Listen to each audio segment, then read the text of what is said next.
Is one AFC West sophomore going way too late in fantasy pros drafts? Should Javonte Williams be trusted in FFPC main event drafts right now? And which NFC North rookie is getting way too much hype this season? Plus, a first-time FFPC player and an FFPC Pros versus Joes Joe will be on the show tonight. His name is Josh Latz. He's going to talk to us about the step he's made from his home leagues up to the FFPC main event where he's going to be going for $1 million. And he's going to talk about how he's going to try to take out those pros and the other Joes in his Pros versus Joes draft coming up on Sunday night. We've got a great show for you. Farrell Elliott is here. I'm Eric Balkman. Stick around. Your high-stakes fantasy football hour starts now. From the pressure, I've seen greater men than me, the lesser. Broadcast live and heard around the world, you are now watching the most entertaining hour of radio on the planet. Welcome to the High Stakes Fantasy Football Hour presented by MyFFPC.com with your hosts Eric Balkman and Farrell Elliott. The High Stakes Fantasy Football Hour is your home for analysis from the best players in the world. And now, because no one else was available, here are Eric Balkman and Farrell Elliott. Solace in the scripture, are we not all our father's sons? I became a man, nobody ever told me what a man was. Thank you, Rob. Greetings and salutations to all of you Balkaholics and Farelliacs. Welcome into the latest episode of the High Stakes Fantasy Football Hour presented by MyFFPC.com. I'm your slightly above average host, Eric Balkman. You know me from the HSFF Hour, obviously, the FFPC, the RotoViz High Stakes Lowdown, and of course, the Better Sports Network's High Stakes Fantasy Football Show. My co-host is the definitive commissioner of fantasy football. You know him from the KFFSC. His name is Farrell Elliott. He's going to be joining us shortly. Before he does, I do want to remind everybody about a few things that are going on that are pertinent to you winning $1 million this year in the FFPC. Right now, you can sign up for Fantasy Pros drafts. For the first time ever, we are giving away a $1 million grand prize. It's never happened before, and those drafts are popping off each and every day. We're getting more and more filling every day. If you sign up for one, you probably won't be waiting for long.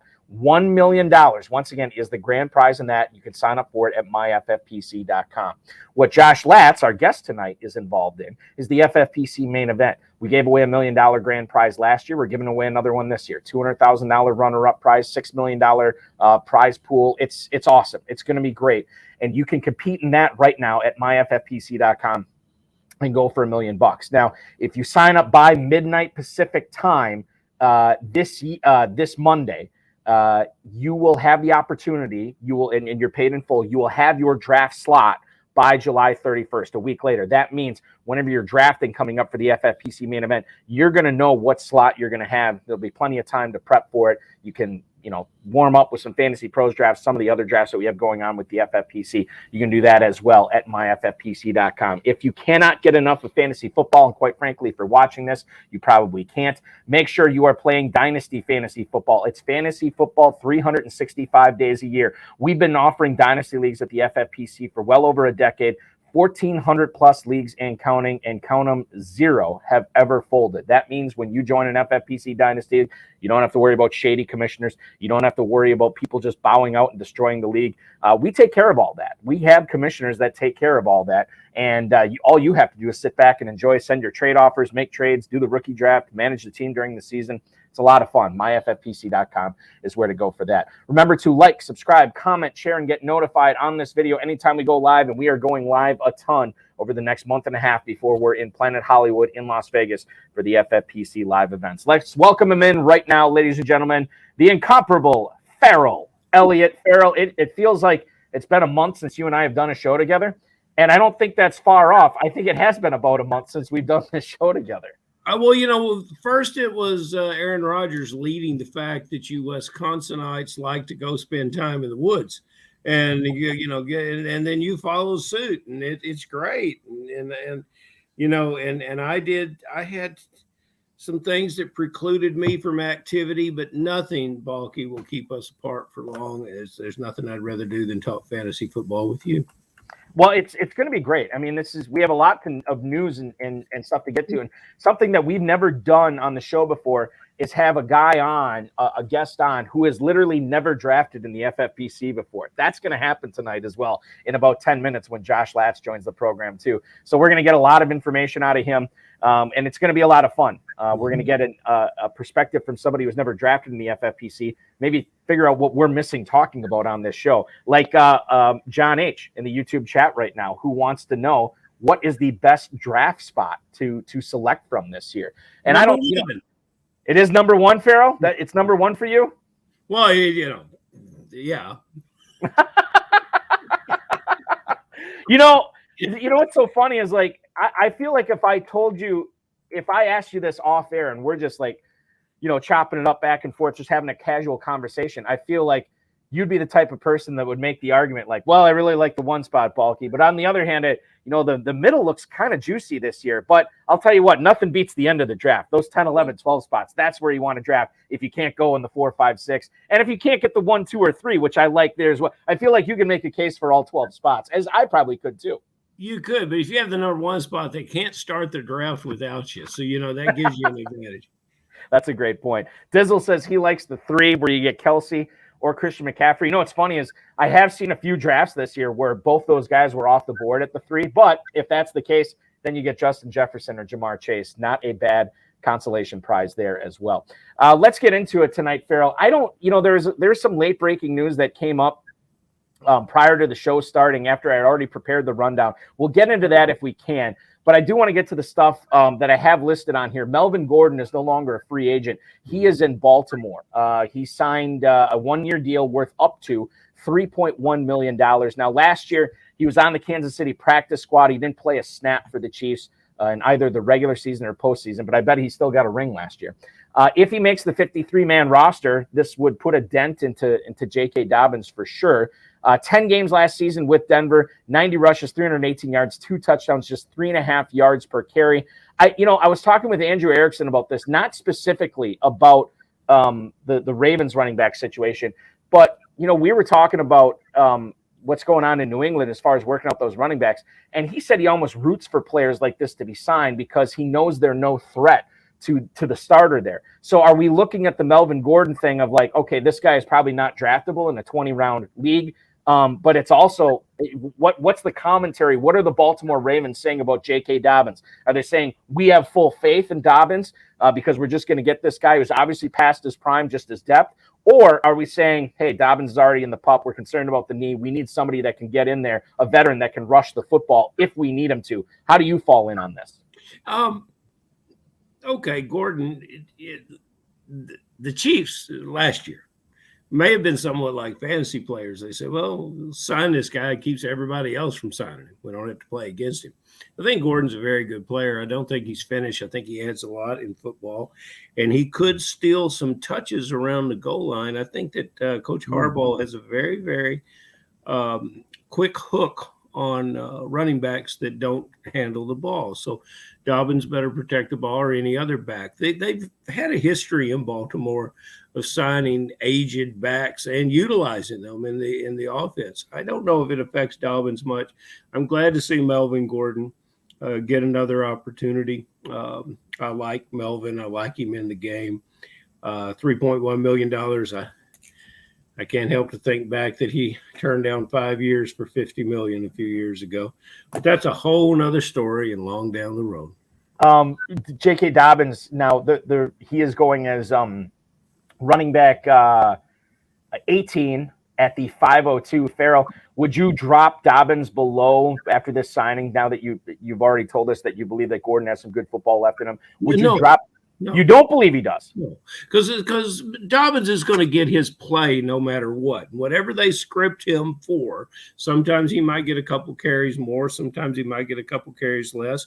If he is in if they're salting away a game late in Baltimore, you can see a variety of these running backs. It just depends on the philosophy of the offensive coordinator and how he wants to use these guys. But Dobbins is going to get his. There's enough to go around. The only thing Gordon will do is he may steal some touches around the goal line. If he's on the team, John Terry says, it says, you know what, signing Gordon makes Dobbins more attractive. And Yeah. to a degree, he's correct. It's just like it shows that there's not really anyone in the market that you're going to sign to bring in and threaten this player for what our expectations are of him as a fantasy player. What about Isaiah Pacheco here? Let's move on and talk about him. Nate Taylor, who covers the Chiefs of The Athletic, says that Pacheco is, quote, expected to be their starter and handle an increased workload from last season. Taylor also said that he appears to be ahead of the team's recovery timetable as he is rehabbing both shoulder surgery and hand surgery. The media didn't expect Pacheco to be out on the field at training camp. He's already practicing. I believe he had the yellow jersey on, so obviously you can't hit him. And he says he feels great. He says he's going to be ready for week 1. Pacheco, again, this is off season. We always got to filter this kind of stuff out in our brains. He says he's trying to become a better pass catcher. And obviously, if he's a good pass catcher in Kansas City, that would kind of take stuff away from Jerick McKinnon, who would be taking away production and snaps and opportunities for Pacheco. If that's the case, Farrell, running back 29 is where Pacheco's going right now at the 7-12. He's going behind guys like Swift, Dalvin Cook, David Montgomery, and Javonte Williams. Is Pacheco a guy that's going maybe a little bit too late in fantasy pros drafts right now? Yes, and there's the thought that, okay, Pacheco's hurt, so he's going late. And I think when you have a player that has the pall of injury over him, where he's going in the draft and around the players that is being drafted around, I think that's satisfactory for him. Now, we've announced on the show that we think Pacheco has a quick first step. That's what makes him different. He's also part of the Kansas City Chiefs offense. And when you're part of a powerhouse like that, you're going to have the opportunities in the red zone that will give us fantasy points. So I'm a big believer in Pacheco. I liked what he did. He was given a limited role last year, and he expanded it. And he plays with the attitude that you're not going to take things away from me. This is my responsibility. This is my backfield. I love what he's brought to the Kansas City Chiefs. And yes, that's why we have an off season to get players well. I think Pacheco is the type of guy. And again, not that zero RB is for everyone, but if you do go zero RB and you end up getting Isaiah Pacheco as your 7th round pick, I think you're doing things right. So that's something to be paying attention to for you zero RB drafters out there right now. I want to get back to the Patriots situation. So not only did Darrell Henderson work out for the Patriots on Wednesday, but Leonard Fournette did as well. Is this should we be seeing this right now, Farrell, through the lens of, okay, Ramondre Stevenson is clearly the most talented guy in that backfield, but the Patriots, whatever they do, they are not going to give him a bell cow workload. That's kind of how I'm seeing it right now. And Ramondre Stevenson continues to be drafted high. Again, the ADP that we cite, fantasymojo.com, at FantasyMojo on Twitter, Darren Armani, the godfather of the pros versus Joe's competition. He puts all this together, so make sure you're giving him a follow and signing up for Fantasy Mojo service. It is fantastic for an FFPC player. Ramondre Stevenson still going at running back 9 at the 304. Now, you could make the argument, the John Terry argument. Andrew Erickson from Fantasy Pros made this argument to me last night. He's like, I want them to sign Henderson or Fournette because that just means Stevenson is going to be locked in to a significant workload, high leverage workload. He's going to get all he can handle because these other guys don't have much left in him. Now, Dizzle is already pointing out in the YouTube chat that he thinks that Fournette and Hunt they have more gas in the tank than Melvin Gordon. That's kind of a different conversation. But I'm looking at what the Patriots are doing right now. Are FFPC players doing it right with Ramondre Stevenson in the early 3rd round right now?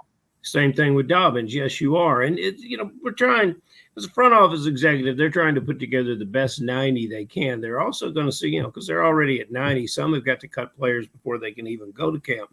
What they're seeing is where these players are today in case they plan on bringing them in. They're going to take a look at them before camp and get an idea. And I love both players.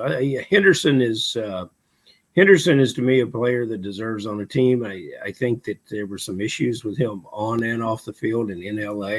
And so I think that Fournette has earned all the consideration to be a player in this league. And both those guys could help in the right situation. But Stevenson, don't take your foot off the gas. Keep drafting. This isn't necessarily a fantasy piece of information here, but John Terry is citing what I've been reading the last couple of weeks is that Bill Belichick is on the hot seat in New England, coaching for his job this year, Farrell. Can you confirm or deny that, or at least tell us if there's any merit towards that rumor? Only John Terry would know that. And, I think they have a completely different, he's from Philly, right? John's from up there around Philly. Somewhere. Yeah, I've asked him this before, and now I forget. I don't think he'll really maybe he'll put in the chat exactly where he is from, but he may put it in parentheses because he may not want us to know. But nevertheless, no. So there's no truth to that? Yeah, I don't think so. Okay. All right. Well, I can get on board for that. It's hard for me to believe, given everything that he's accomplished, in New England I guess without Brady, has not been great, but with Brady was pretty good. Pennsylvania, you are right for John Terry. Let's get Bill Belichick released the day before we go to camp. How fantastic an item would that be? That's great. Josh Latz is coming up, ladies and gentlemen, shortly here. Before we get to him, I want to talk about, again, another running back that's, I think polarizing is too strong of a word, but Javonte Williams tore his ACL last year, really tore up his knee pretty good. Broncos head coach Sean Payton says he's optimistic about Williams' progress as he's recovering from that knee injury. This according to Chris Thomason on Twitter. Williams says the goal is to be ready by training camp, which is coming up. If they haven't reported already, he's going to report here shortly. It doesn't sound like Dalvin Cook or Leonard Fournette are in any danger of becoming Broncos. Samaje Perine was really the only Broncos running back that they added in the offseason. And Farrell, if we're looking at what the Broncos are saying by who they are signing, and more importantly, who they are not signing right now, and that Javonte Williams wants to be ready for the start of training camp, to me, he's a fantastic bargain. Running back 28 in the mid-7th round. He's going after guys like Montgomery, DeAndre Swift, James Conner, Dameon Pierce. I love that selection for him there. In fact, if you went 0 RB, technically, you could have Javonte Williams and Isaiah Pacheco as your number 1 and number 2 running backs. And I love that this season. Again, it's early, and these things could change. But the way things are trending right now, I'm kind of becoming bullish on Javonte Williams. And I think you should be, Balky. All of the communications that I had is that he was coming along just fine, as expected. ACLs are difficult, but players do come back from them, and medical staffs have come a long way in treating them, and training staffs have come a long way in rehabbing the player. And time is the best element there. But there's never a running back that the Denver Broncos don't like, especially the ones they have on contract, and they want everybody else's. And these guys that we're talking about, Henderson and Fournette, and now Melvin Gordon, all these guys that we're talking about, Denver has signed that kind of guy back in the spring. They already got their guys. They don't really need any more, and especially if they get Williams back. But yes, and you're just dying to get down here to Louisville and go 0 RB, aren't you? You're just dying. You've never seen a guy so anxious to do 0 RB. I mean, Balky, it just shows you have a tell. You have a real tell. I probably do, and I did it on. Okay, so my 0 RB history in Kentucky. Not that anybody cares, but I'm going to tell you anyway. This is our show. We're going to talk about it. I did it by accident one year from the 12 spot. I wasn't trying to do it. And it just ended up after we took our first break after the 8th round, I looked and I'm like, oh my God, I went 0 RB. And I didn't realize I did it. And my top 2 running backs I drafted, I hit on them both big time. It was David Montgomery and James Robinson. And I'm like, oh, I got to try this again. So then the next year I did it again and it worked out again. I'm like, okay, I'm not doing 0 RB enough. So then the following year, I think I did it twice. Last year I did it twice. And let's just say it's a philosophy and a theory for a reason. It is not fact that it works out for you every time. So I've seen the good and the bad with 0 RB, but I usually try it at least once in KFFSC every year. I think the best thing for you at the KFFSC is that the breaks are very revelatory for you. And I, you could at the end of the 4th round stand up and call timeout or something. But you being you, people would think that's a new rule or something. You could take more breaks if you need them. You've got a very strong history, Balky, and it's always a pleasure to watch you draft. There was one Saturday night draft I remember where I probably had a little too much of the Woodford.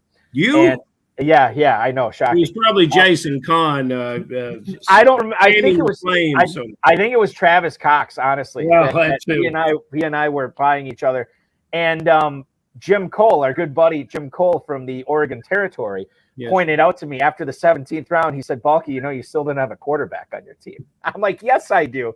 I didn't have a quarterback on my team at that point. I never waited that long again. That team did not turn out well. So Zero QB, buddy. Zero QB. I don't recommend We'll get it. Last thing before we get to Josh Latz here, and I think this is important to bring this up to you, Farrell, from the player agent perspective. Ian Rappaport reported that the Giants and Saquon Barkley could not come to terms on a new deal ahead of the deadline on Monday. Barkley says that they were, I should say Rappaport says that they weren't anywhere close to a deal. So once he signs the franchise tag, if he does, he's going to earn just over $10 million if he wants to get paid this year. Last year, 1,600 plus yards, 10 touchdowns last season. He's going to be 26 at the start of the season. Barkley also talked about that he could sit out the season. I don't think it gets to be that point, Farrell. I always worry about these guys who sit out training camp in the preseason and then they come in like right before the season starts. I worry about injuries for those guys. Can you talk me off the ledge with Barkley? What would you be telling Barkley if you were his agent right now? And really what our viewers want to know is, how is this situation going to end up? It's a very tough call. One of the things that you mentioned, the player is only 26. He has survived an injury and has bounced his way back. He played 4 years in the league on $31 million. That's his controlled, cost-cutting draft pick salary. And then the Giants exercised the fifth-year option. He played for $7.2 million. Now they want to franchise tag him at $10.1 million. And these are relatively big numbers when you look at them, but when you understand what a terrific player and what an organizational cog this player is for the New York Giants, you begin to say, hold up. If you're not going to reward this player now, when are you going to reward the player? Are you just going to keep stringing him along? And I believe, I'm not 100% sure about this, but I believe Barkley changed agents to try to achieve this. Ooh. And I think that's correct. I probably had to get a fact checker on that. But this is a question we could go down the road on, but it goes around the locker room. And this is a problem you could have with your football team because you've already got a quarterback on a smaller deal. And you go around the locker room, you say, hey, you know what? If they're not going to pay Saquon, who are they going to pay? You know, they've got a lot of young players on this team. And I don't like what they're doing with the player. I think they could find some common ground and go forward and reward the player. I think he deserves it. And that's what makes me think that it could lead to him denying his services. It's not a good idea for a player, and it's painful for the player who has a short career to walk away from the team and walk away from the locker room. And it's just, but if he's considering it and if he's talking about it, it shows how things have deteriorated. And this is the one running back that, you know, while we're drafting now, until he's in camp, I wouldn't draft him. If he's not in camp when we're at Planet Hollywood, I wouldn't draft him unless he just plummets to the very end of the single digit rounds. Then you can begin to assess your risk points. But availability is the greatest ability, and this player is telling us he's not going to be available. There is a chance that he's not going to be available. In July, Mike Florio from Pro Football Talk reported that Barkley was represented by Rock Nation. He used CAA for his marketing team, but in early June, he added CAA to his NFL negotiations team as well. Kim Mile of Rock Nation and Ed Perry of CAA are the reps for Saquon Barkley. So he did tweak it a little bit. He's got too many cooks in the kitchen now, one that's a basketball agent and one that would have done better to stay in music. So, it's best of luck to this. So we're not – and Barkley has slipped, by the way, according to Mojo right now, 207 over the last 3 days in the FFPC Fantasy Pros Championship. All right, we have been keeping our guest in the green room way too long. He probably doesn't mind. We have fine champagne. We have cheese and crackers. We have sardines. Great. We have everything in there that he could – crab cakes. Really top-of-the-line sardines. Yeah, really, top-of-the-line sardines, crab cakes. There's plenty of seafood. There's peel and eat shrimp in there as well. But we're going to pull him out of the green room right now, ladies and gentlemen. He's enjoying his first year playing in the FFPC. We're going to not only see him live in Las Vegas at Planet Hollywood, drafting his main event teams, trying to win $1 million grand prize, but you can watch him live right here on these YouTube social channels, FFPC social channels, YouTube, Facebook, Twitter, on Sunday night when he is drafting his first ever FFPC team, as he is one of the Joes representing the FFPC in the 2023 FFPC Pros versus Joes competition. Please welcome into the show, Josh Latz. Josh, welcome in. Thanks for spending your Friday night with us, man. Hey, thanks for having me. And by the way, the sardines are awesome. I thought so. This is a hell of a place. Yeah. Man. And I don't. The only thing I was a little disappointed with is I heard somebody mention Woodford. I'm glad I'm amongst Bourbonites, but I didn't see any in the green room. So a little disappointed in that. But overall, Hey, Josh, somebody's getting fired. That's all I can Well, somebody has spent their last day in the fantasy industry.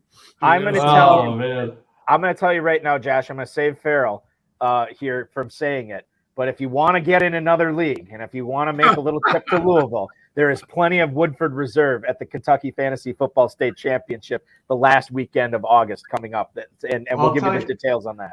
I'll tell you what, Kentucky is definitely dear to my heart. I served in 5th Special Forces Group out of Fort Campbell, Kentucky. So I have some history there. So love Kentucky. Definitely. I never say no to another fantasy league, though my wife may trump that. So well, you served at Fort Campbell, and God bless you for your service, sir. You also know a little bit about Clarksville, Tennessee, and I've got eyes all over that town. So let's make sure that the wife just knows you're coming to Kentucky. That's all we need. Indeed, good. A name like Latz in Clarksville, Tennessee, you cut a wide swath there, sir. Indeed. People will remember you.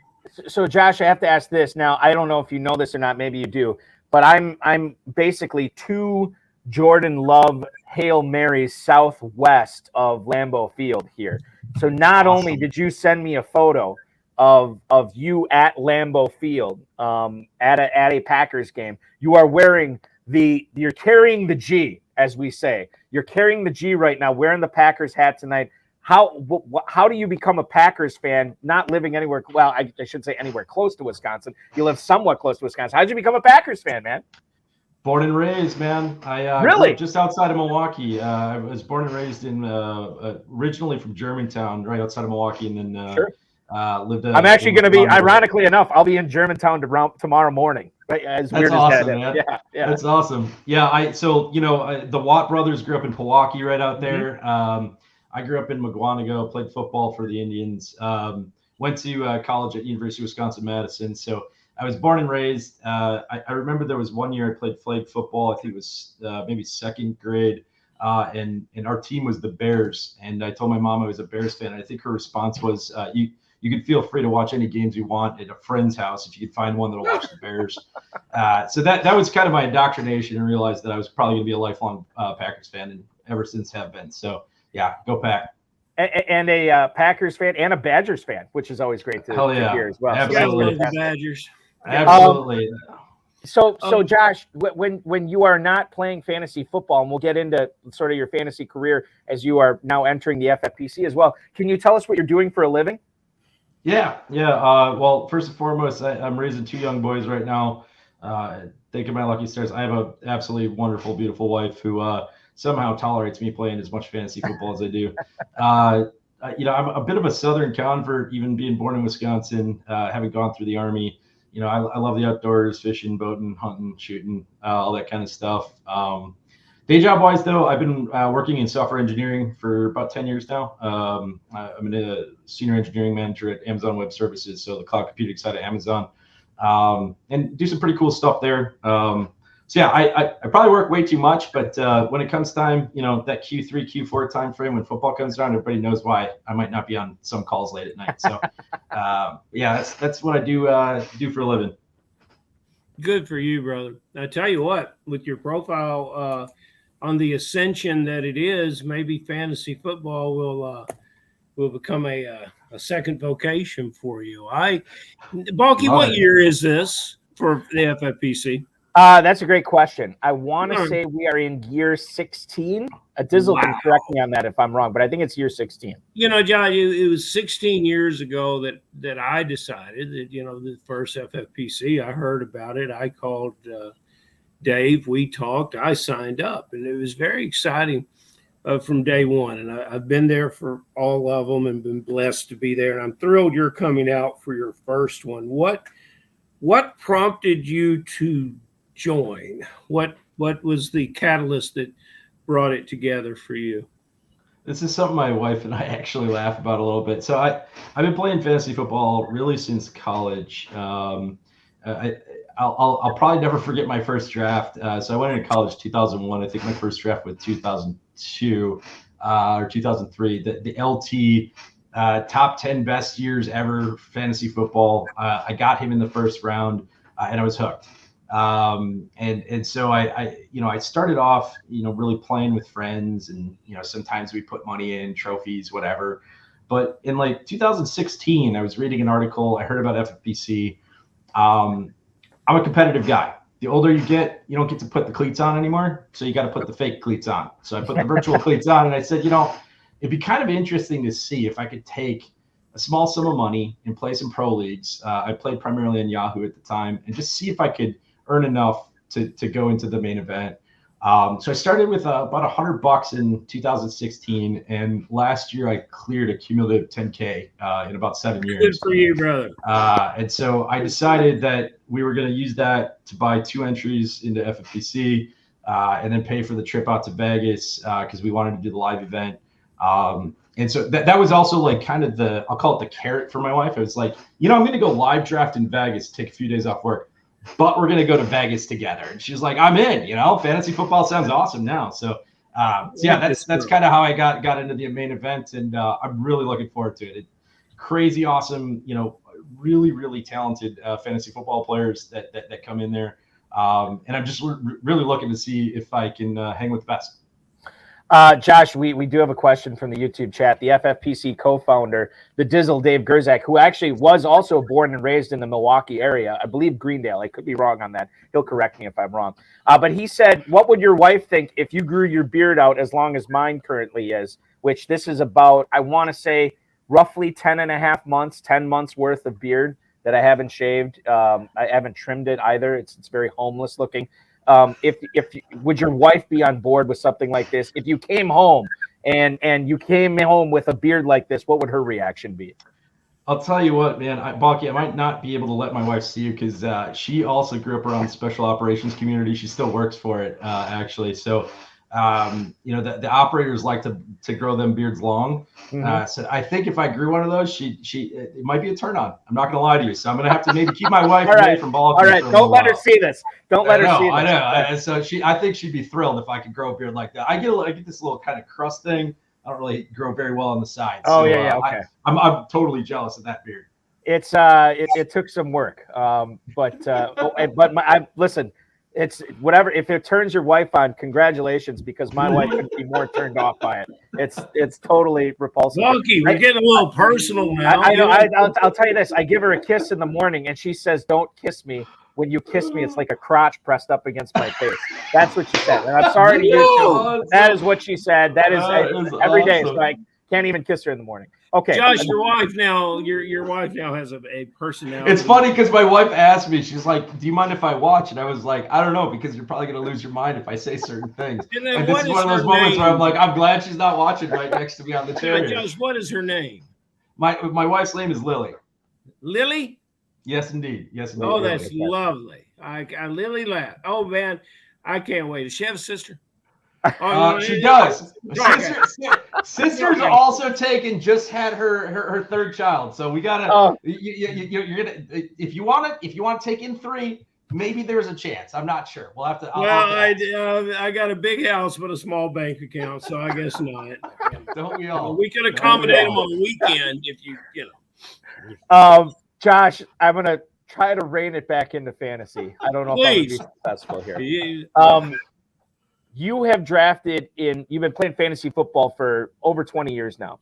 The FFPC features dual flex. It features tight end premium scoring. There's subtle other changes in this.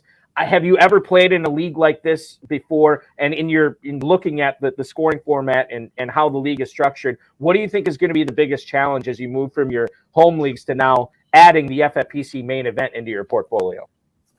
Yeah, I've played a lot of dual flex. I mean, the Yahoo Pro leagues. You have opportunities across the board to play a lot of dual flex. I experimented with super flex. It's just frustrating as hell. So I kind of stay away from the super flex. I've never played at a tight end premium, and I'm a big math guy, and so I started kind of trying to crunch the numbers of what this would imply. And I mean, I think we all went through the roller coaster last season with tight ends. And I think the thing I'm most afraid of is just that roller coaster again. And you know, in this kind of a league, you go after a high-end tight end, and you take an injury, you could really crush a season. You know, you can't miss in the first, second round, really, is kind of how it usually plays out. So on the one hand, I'm kind of relishing folks that are going to go after a Kelsey in the top 5 to 10. But on the other end, I'm really dreading looking at a board in like round 4 where I've got like Tyler Higbee and Cole Kmet sitting there as like my next best options. So I think what I'm going to be doing is, you know, experimenting through a couple mock drafts, do a little more research. But I really don't think in this kind of a league you can let it slide past sort of that 5-6. Probably Goddard is the latest that I'd want to be drafting, and really feel good about it with this kind of premium scoring. Yeah, Goddard's actually coming off the board, tight end 7, where you're looking at him. And I'm looking at the Fantasy Pros ADP on this, which is a 20-round man. That's cheap. League, that's cheap for Goddard. That's cheap for Goddard. Like, and I look and like, I don't know what's going to happen if he ends up passing Waller or Pitts. I don't know what's going to happen. But you're right. There is a significant drop-off when you talk about Goddard going in the mid-5th round. If you want to wait after that, you don't have a tight end, you're probably waiting until the mid-7th to look at Evan Engram and Pat Freiermuth. So I think you're spot on with Goddard. Yeah. Very good. Agreed. You know, in the chat, Fuffle Master says there's nothing like seeing Vegas draft live at the FFPC, and he's right. And I think we've exhausted that topic, so I'm going to move on to a fantasy football topic that I'm sure you can answer based on your heritage and that ball cap you have on. Your beloved Aaron Rodgers is now in New York, and so what are you doing with these New York Jets? What are you?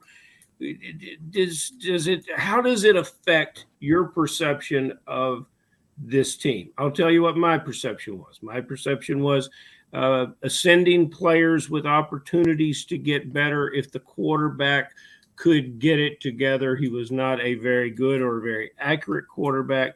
Now a new quarterback is in town. Your thoughts, and how will we see a lot of Jets on your roster if the opportunity presents itself? Yeah, I think it depends. What's really surprising to me is where Garrett Wilson's going right now. Like, I want every share of Garrett Wilson I can get. I think he's going to go bonkers. I honestly think he's finishing in the top 5, minimum top 10. So Garrett Wilson's definitely a target for me. But a lot of Jets, I'm really worried about Breece Hall. The timing of his ACL injury. Some of the reports that came out afterwards in terms of how bad the knee was, how good the knee was, it's a little, not sure. Luckily, he's young, so hopefully he does bounce back. He's so talented. I'd love to see him back on the field. I mean, I think everybody was just loving the first 6 weeks of that, after he came in and just what he was doing on the field. The thing that, as a Packers fan, first of all, if Aaron even watches this thing, I love you, man. I'm going to miss you. It's been a great ride. But he does watch, absolutely. I hope so. I hope so. Listen, Josh, as you know, Josh, Aaron Rodgers will tell you he does not watch this. He doesn't pay attention to the High Stakes Fantasy Football Hour. We all know he actually watches it. So this is your way to get a message to him right now. Well, I'll tell you, brother. Like it was a great ride, dude. Like I really enjoyed it, and I wish you the best. My friends know I have joked about it. Like, gosh, how shitty would it be if we had to watch Aaron win another ring, his second ring with the Jets? It would crush our souls. But at the same time, like, I'd love to see it. I mean, he is probably the greatest talent-wise. I think he is or in the top 2 or 3 greatest quarterbacks of all time. Wow. I think leadership-wise, that's always been kind of, I think, one of the open questions. And so one of the things I'm really interested to see is how he rallies a young team. Because the Jets are a young team. They do have some veteran presence. That they have great defense. And so, I think that's one of the things. But their O-line right now, I have some doubts. And so I'm going to chase Garrett. I'm not so sure I'm going to chase Breece. And beyond that, I probably won't have a lot of Jets on my roster. Maybe their defense. When we talked about Saquon Barkley at the beginning of the show, Josh, and you obviously heard Farrell's take on Barkley while you were enjoying all those sardines in the green room. But I got to ask you your thoughts on it. Barkley has now fallen to the 207 in the Fantasy Pros Championship. I'd have to look at the main event ADP. I'm willing to bet he's right around there as well. Are you taking the same approach? Unless he is with the team, you're going to find somebody else to draft in the mid-second round, or are you taking the plunge with him there? Yeah, it's a good question. I really think with this kind of risk, depending on where it pans out. So, my first draft in the Joe's vs. Pros is Sunday night. And so it's a bit of a crapshoot when you're drafting in July. My live event drafts are in September 7th. So literally that night is the first game of the season. So, if I'm a Giants fan right now, I'm not happy. Like, I was a Big Ten guy. I watched Barkley play in college. Special dude. Between he and Jonathan Taylor, probably two of the best backs that have played in college in the last 10 years. So if I'm a Giants fan, I really don't understand what's going on here in the front office. You're going to pay a mid-range quarterback $40 million a year, and then take probably his most reliable and best asset away. This isn't really a team that has the margins on offense to play with, and with the NFC East being so solid between the Cowboys and Eagles, like, I'm not really sure what they're doing there. I think there's been a recipe for these sort of mid-tier quarterbacks, and I'm surprised they didn't follow. Like, you look at the Tannehill and Henry in Tennessee, Carr and Jacobs in Vegas, even Wentz and JT for a little while there. And probably this season, Purdy and the Packer running backs that always rolls out in San Francisco. But like, it's just surprising to me that they, it doesn't seem like they're going to be overly committed to a running back. And I do think Barkley's probably worth it.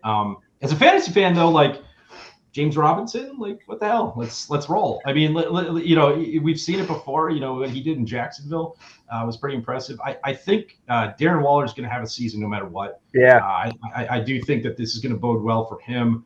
That said, Barkley's going to play. I think he suits up week 1. And I'm here for it if that is in the case that it happens, because I'm still Team Barkley. I still want to see it happen. Although Farrell is giving me a lot to think about tonight. I'm glad I'm not drafting tonight. I'll just say that because I gotta figure this out in my head before I do. Go ahead, Farrell. Well, you'll be coming out of the 11th spot Sunday night, and without giving too much away, I'd like to climb. You're talking about Garrett here. I would be. Garrett Wilson, I would be very interested to know how different your teams will be from this in the 11th spot Sunday night until what your team will look at in September 7th. Because I hear some drafters say it's early and you just don't know. And then I think that can be correct. But in September 7th, it'll be late. And you'll think but you really won't know. So how do you balance how much does the preseason play in your decisions? How much does, can you see it being so different, your start from the 11th spot this weekend from what you would do when you go to Planet Hollywood? Because I don't think it'll be that different. Yeah, I mean, usually when you choose to play in pro leagues, you're trying to draft as close to the start of the season as possible, just because of the injury risk. If you're going to put a few $1,000s on the table, you want to make sure that you're going to be, especially in the first and second round. If you're drafted in July and you end up with a first rounder that blows an ACL in the preseason, there's a very good chance you're going to have a rough ride to make it even into the playoffs. Much less have a run at the winning spot. In terms of like how different it'll look, the preseason isn't what it used to be. I think we all know that now. Like most real blue chips aren't playing until, maybe they're playing a couple of games max. They're playing 4 to 6 quarters, even maybe before the regular season. And I think actually 11. I know that some people are going to totally disagree with me, and I'm going to get blown up in the chat, but I actually like drafting in the back end because I've historically found that I get a ton of value in the back-to-back, particularly in drafts where if you have to draft early, there's going to be an overemphasis on blue chips that have, potentially lack of injury history, things like that. So you get these really juicy options in the back end of the draft. And like you look at ADP right now, you've got folks like Pollard, Hill, Chubb, Diggs. Like there are riches sitting there. And in a 12-team league to pick 2 of those guys, like I've got an RB1 wide receiver one that's going to probably both of which will be competing for top 3, 4 at their position. The only thing that sucks is in this tight end premium league, I'm like, well, again, if I'm staring at round 4 and I've got Komet, as my next best option, I'm a little bit worried. So that's probably the only thing that's, keeping me up at night, if you will. Okay. Your mother was right. Komet's a bear. A bear is Komet's never your next best option. So your mom's right. Second of all, I write down little tips, where I don't forget the people that come on the show. And I appreciate your talk. Balky talks a little bit about coach speak. I think we've just had some Josh speak talking about injuries because I wrote down Josh Latz does not live in fear. And I don't believe you're going to be living in that fear. Now, I'll tell you my example from last year. I'm drafting Jacobs in the 6th round in July, August. And then he appears that he comes out in the preseason and he returns kicks. And this just blew the mind of the entire fantasy world. You remember that, Balky? Yep. He's returning kicks. They must be going to trade him. And then he went down to the 8th, and sometimes even the 9th position. And that's what I said. Sometimes we collectively know. I won $2,000 buy-in Yahoo leagues last year, and in both leagues, I had Jacobs in either the 5th or the 7th. Yep. Because he was a target, because he was falling so far. The value you're getting out of 5th or 7th round, starting running back like that on a team with you have to look at the quarterbacks.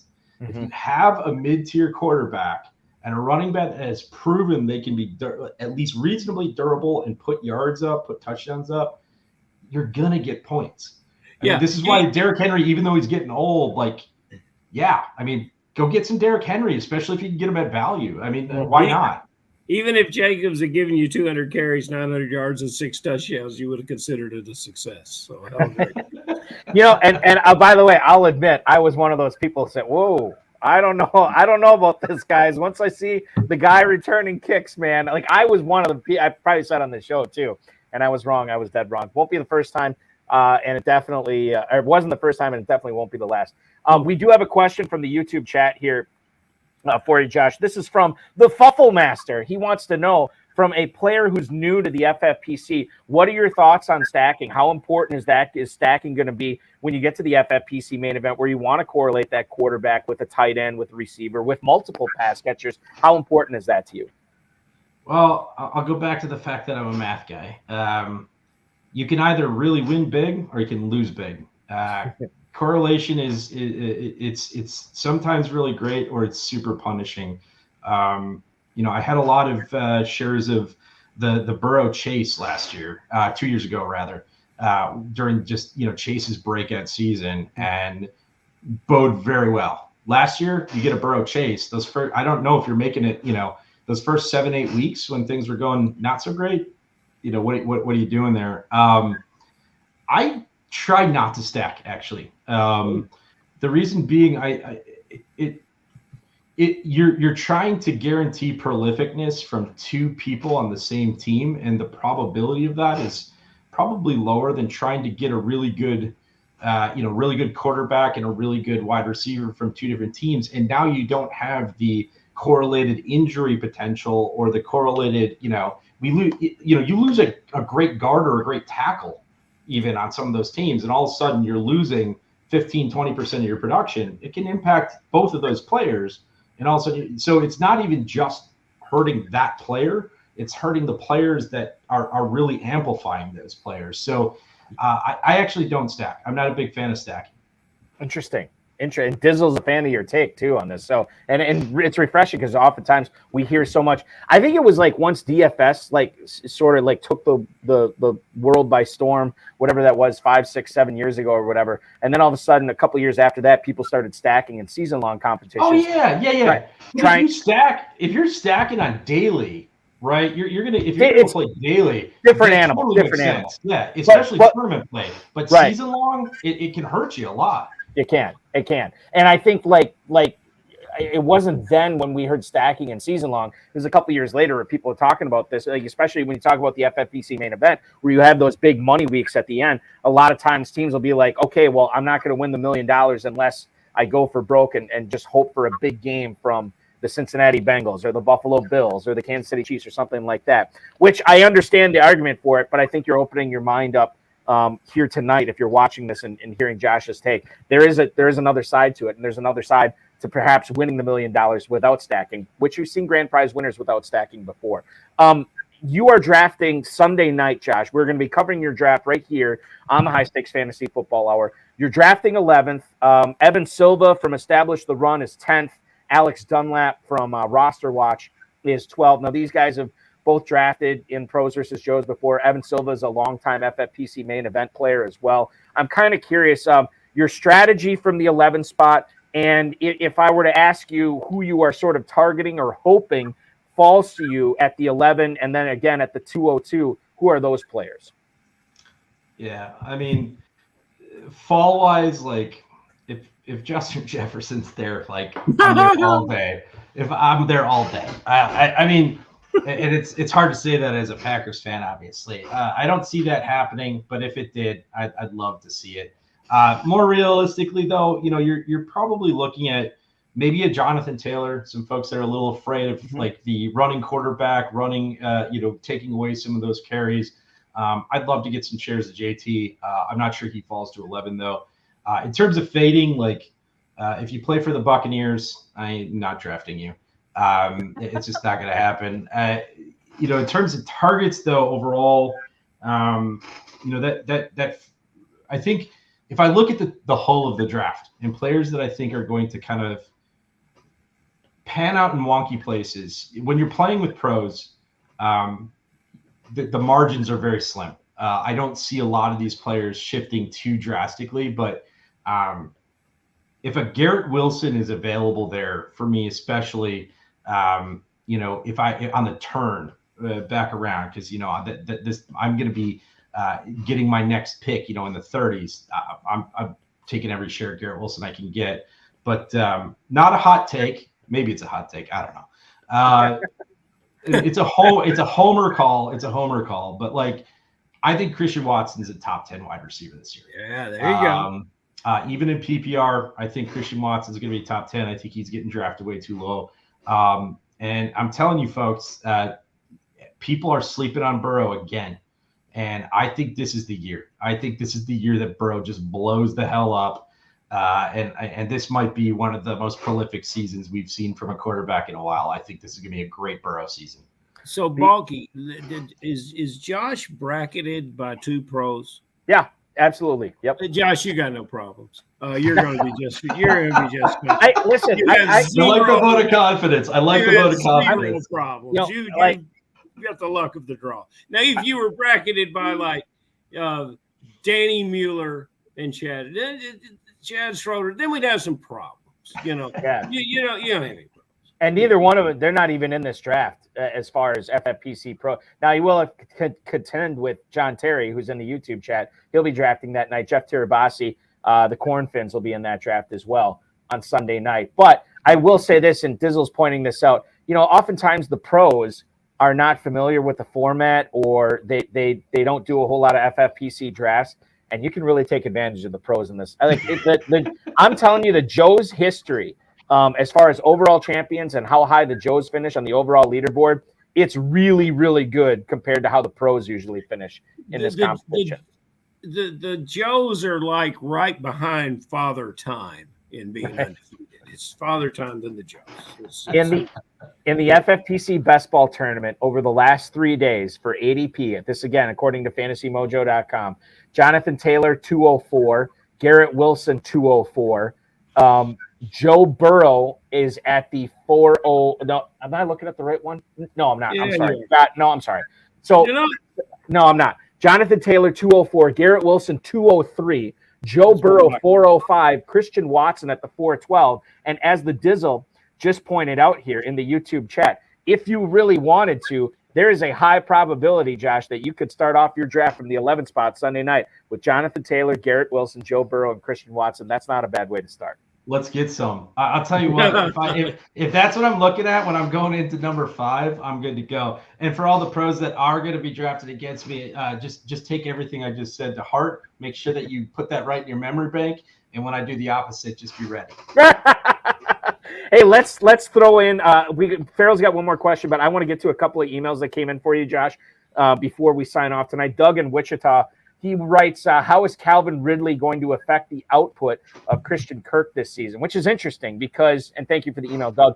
You look at the Jaguars last year, they had a pretty good season. Travis Etienne was really good. Evan Ingram had a breakout. Kirk was awesome, obviously. But now you bring in Calvin Ridley into this, and I think he's kind of polarizing. There's a lot of people that think he's going to have a minimal impact. There's a lot of people out there that think he's going to have a massive impact. What are your thoughts on Ridley versus Kirk this year, Josh?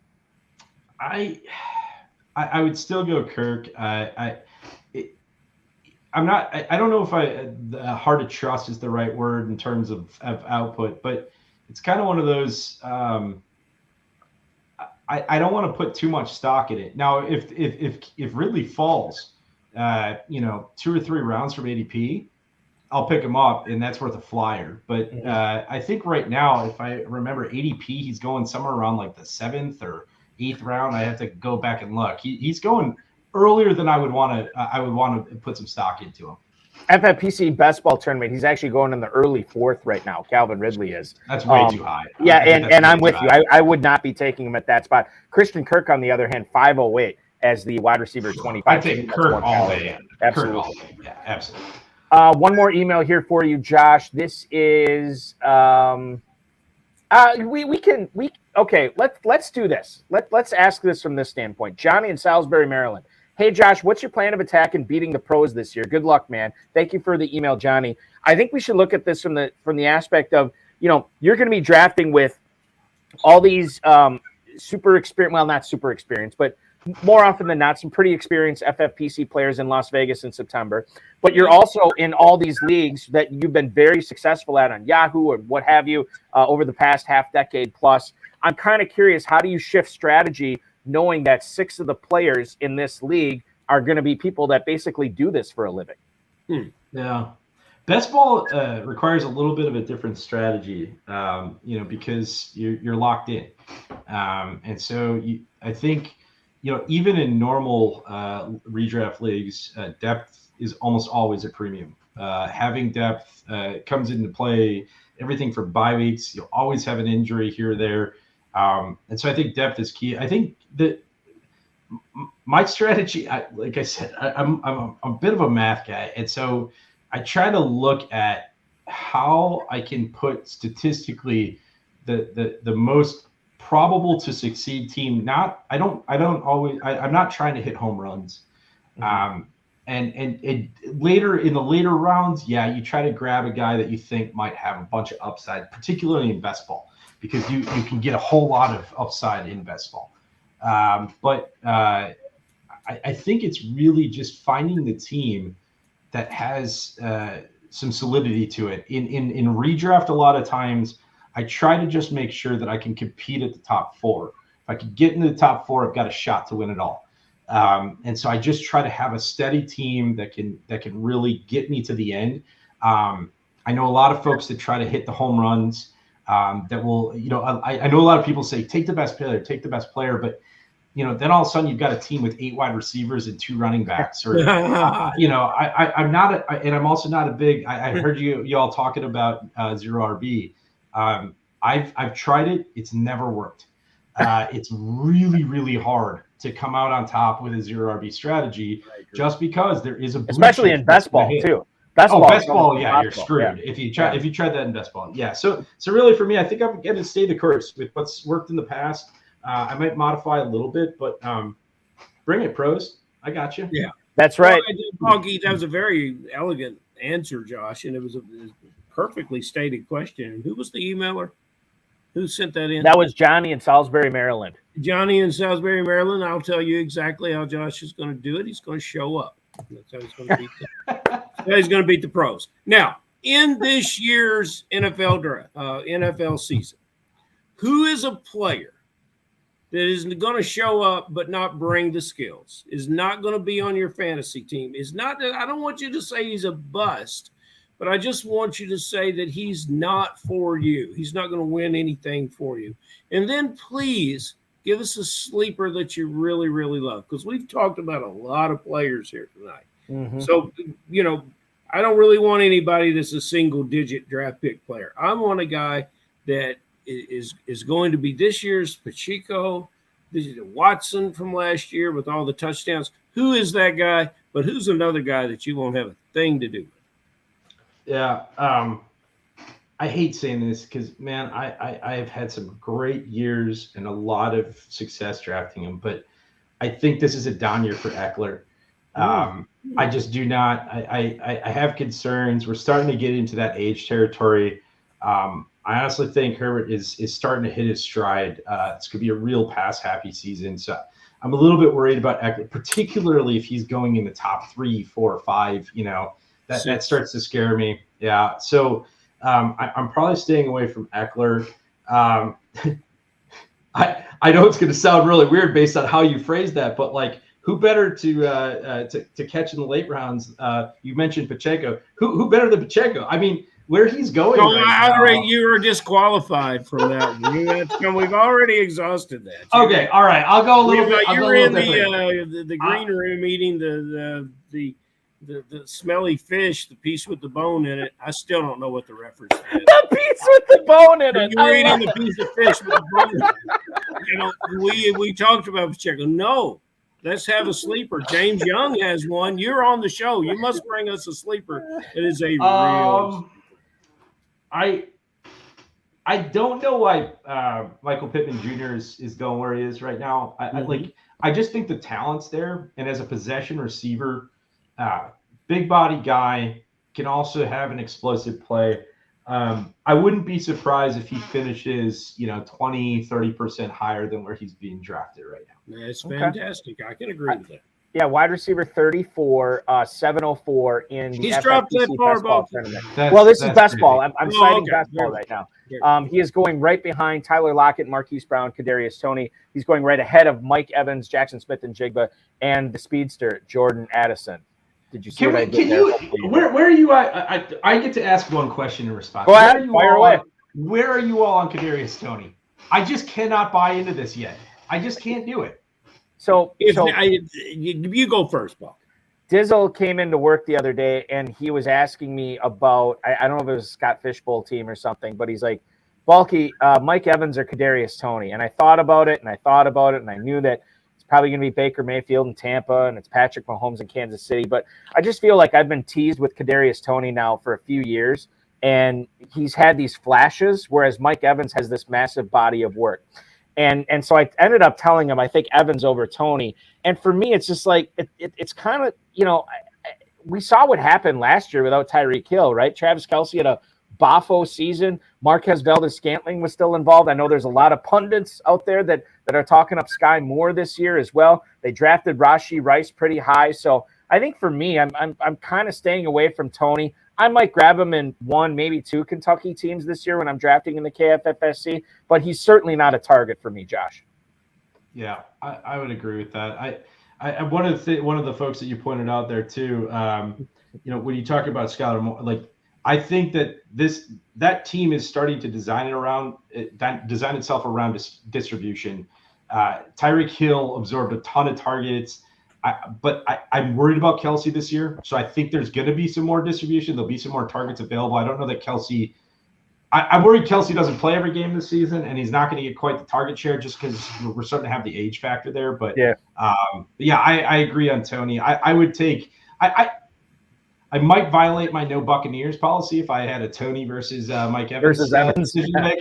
I think I might take Mike Evans there. No Buccaneers policy is a great fantasy football team name that I might have to use in Kentucky. Farrell, your thoughts on Kadarius Toney?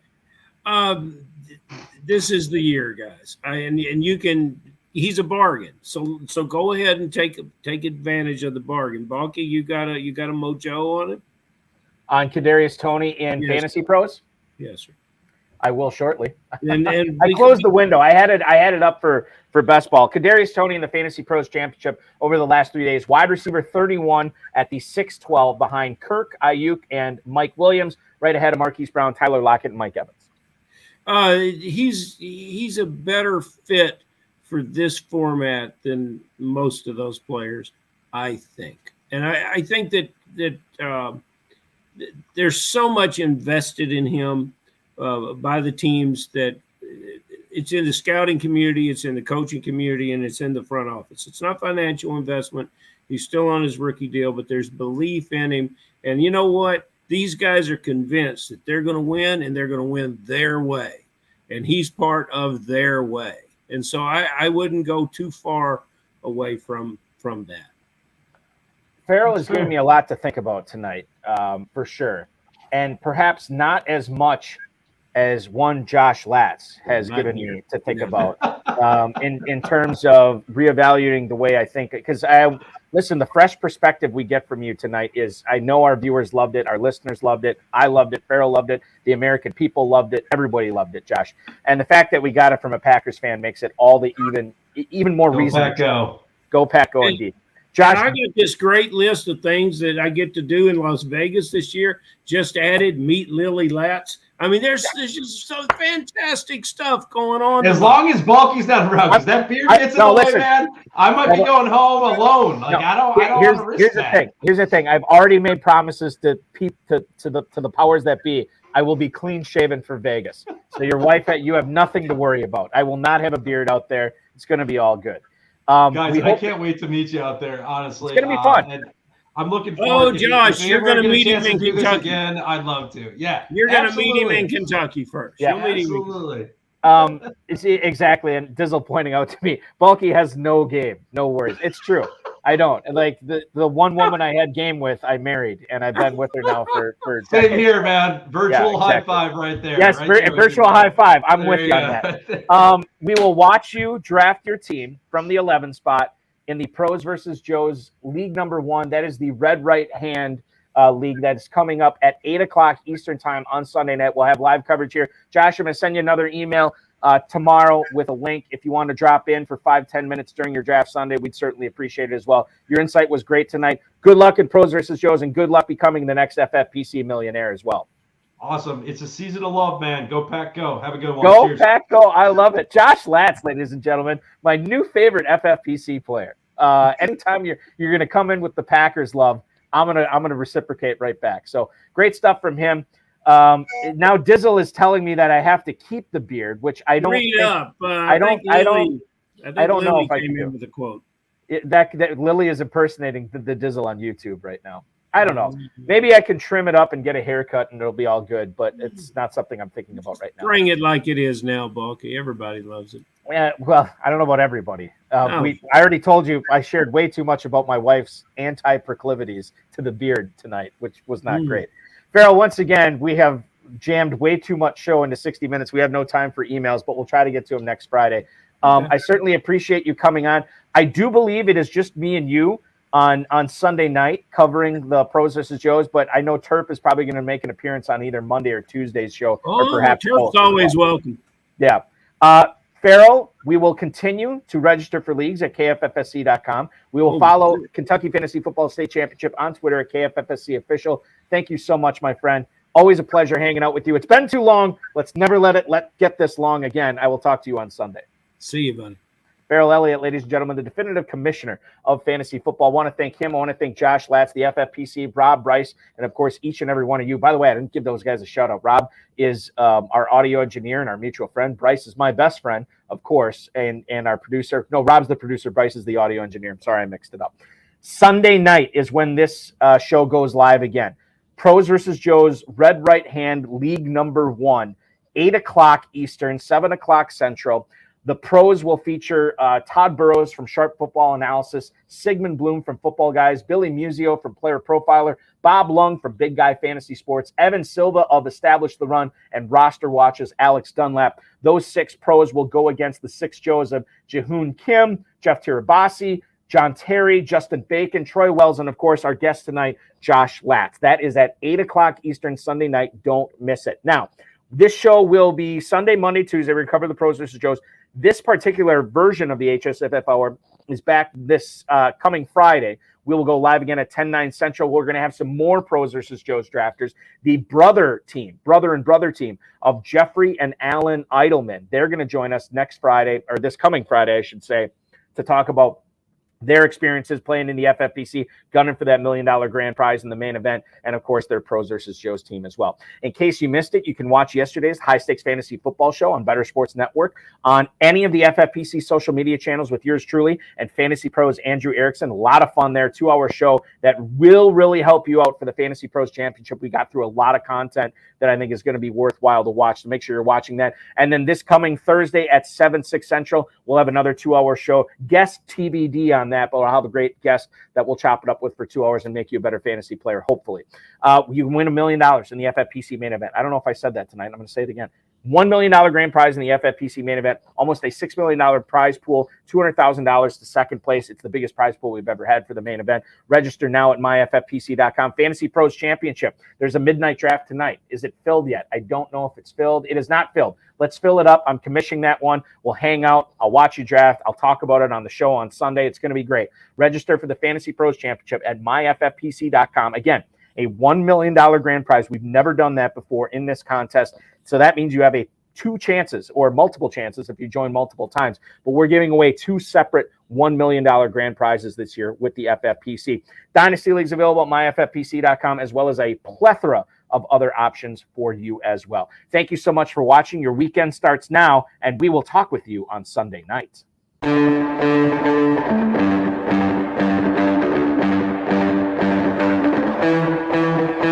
This has been another episode of the High Stakes Fantasy Football Hour presented by myffpc.com. It was broadcast live and was watched around the world. Balky and Farrell will be back next week with more analysis, more interviews, and more advice from guests much smarter than they are. Thanks for watching, and we'll talk with you again next week. The Dizzle just pointing out right now, ladies and gentlemen, in that midnight draft, only 5 teams left. It starts in 44 minutes. Make sure you're registering for that right now. The $1 million team could come tonight. You never know when you're going to draft the $1 million team. It could be you. It could be tonight. I will see you in the draft room. Thanks for watching, everybody. And I'll see you Sunday night at 8:00 p.m. Eastern time for the launch of the 2023 Pros vs. Joe's Challenge. It's going to be the best year ever. Thanks for watching, everybody.